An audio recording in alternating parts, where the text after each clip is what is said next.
Hey friends, a lot of users are asking how can they send a video in an email if it's too big to attach.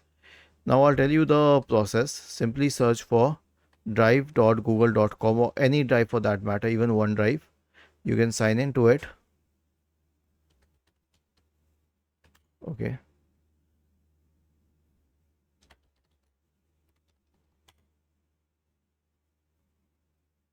We will get into our drive.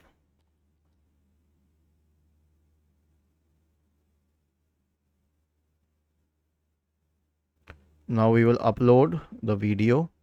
Let's say for the sake of this example that this is the video. Now it's quite a heavy video. So let us wait till it loads. Okay.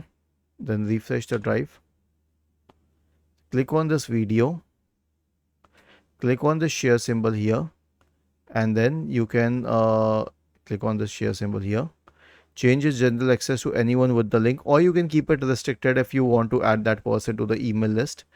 Then click on copy link and just copy this link in the email. This is the link, just copy it in the email whatever you're sending and send it as an attachment. So this video will be uploaded to the drive. Anyone with access to this video can access it from the internet, but they will have to download it, and this way the person can access this heavy file from the other end. Was this helpful? If yes, then please subscribe to the channel. If not, then let us know in the comment section of the video on how we could help you further. Thank you for watching this video and have a nice day.